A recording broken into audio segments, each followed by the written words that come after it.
Hey guys, what's up? It's Red, and guess what? Guess what? Right here, right now, I have my Bibliothon TBR for the Bibliothon starting this Saturday, July 14th. For those of you who might not know, I help co-host a readathon that happens twice a year with 6 other lovely people. We have video challenges, reading sprints, giveaways. It's basically a week full of reading fun. Highly recommend, 10 out of 10. If you're interested in participating or are looking for more information, I will make sure to link the Bibliothon channel as well as the Bibliothon Twitter down below for you to check out. Just as a quick heads up, I have 4 books on my TBR for next week. I did double up on as many challenges as possible. Why? Because I have a job and I know myself, I will not have enough time to read 7 books next week. It's not gonna happen. I always hope that I'm gonna surprise myself, and not once have I ever managed to finish all 7 books next week. So we're keeping it simple. So the first book on my TBR is The Wicked Deep by Shay Earnshaw. This is our group book. We will be having a live show for it on this Saturday following the end of the Bibliothon. So definitely check that out, especially if you've read the book or plan to read the book. It'll be a lot of fun to discuss. First of all, this cover. Look at it. Look at it. You're beautiful. I love it. Never change. Never change. This book is basically about 3 girls who were drowned 200 years ago under the accusation that they were witches. So to get revenge on this town for drowning them, they each inhabit a different girl every summer to drown boys in the ocean, saying, hey, you guys suck and we're pissed. I think this sounds like a lot of fun. It's not a very big book, so I expect it to be a pretty fast read. And it's kind of giving me like Salem's Practical Magic crossover vibe, something like that. All I know is I am all about this book. I am so ready. The next is you must read a chapter from 3 different books and pick whichever one sounds the most interesting. So the 3 books I picked to read different chapters of is Every Heart a Doorway by Shauna McGuire. This is such a tiny book. I probably read half the book by reading the first chapter, to be honest. The next one is This Savage Song by Victoria Schwab. And last I have Happily Ever After by Kiera Cass. I did read a chapter from each of these. I originally picked out this one because, one, it's a bunch of novellas, so I thought it would be kind of an easy read and a little bit of a break from other reading during the Bibliothon. Plus, it's the only book out of the selection series I haven't finished. So that's why I had originally thought this as one of the contenders. This Savage Song by Victoria Schwab, because I'm a big Victoria Schwab fan. I love her writing, and this has been sitting on my shelf for more than 2 years. That's crazy. I originally wasn't going to pick this as even a contender because it is a little bit chunkier, which didn't feel like a very good idea during a readathon, but my friend reassured me that it reads super fast, so it was back in the running.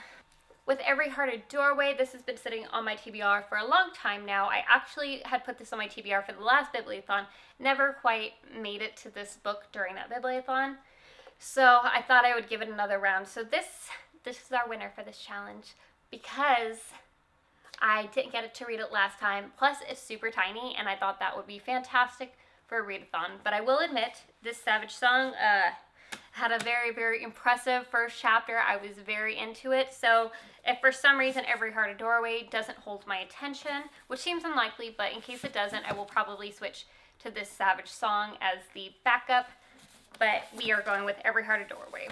And this will also count for the challenge of being on my TBR longer than a year. The next book I have is Crazy Rich Asians by Kevin Kwan. This counts as the last book that I purchased, as well as the Own Voices challenge, because Kevin Kwan is from Singapore and the vast majority of the characters are from Singapore, and I believe the main setting of the book is Singapore.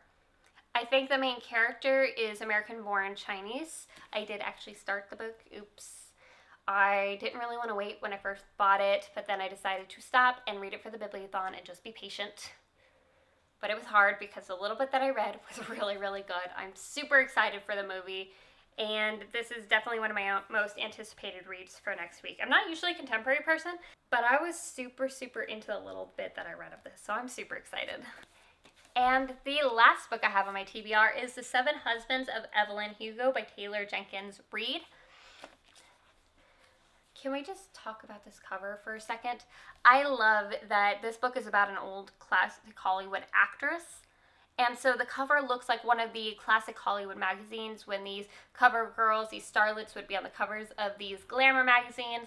And that's what it reminds me of, and I'm digging it. I love it. Honestly, I love classic Hollywood. I love old movies. I am fangirling and I'm losing my ability to speak because I'm so excited about this book. Out of all my TBR, and I am excited about a lot of my TBR, this is probably my top most anticipated book out of all of the ones I've shown you, by far. Which leads me into the first challenge that this fulfills, and that is the predicted 5-star read. If you couldn't tell from my enthusiasm, I expect to love this so much. I expect that I'm going to end up giving it a 5-star rating. That's how sure I am I'm going to love this book. The second and final challenge that this fulfills is that it fulfills the TBR challenge. Now, the TBR challenge is to basically look at someone else's TBR, pull a book from that, and add it to your TBR.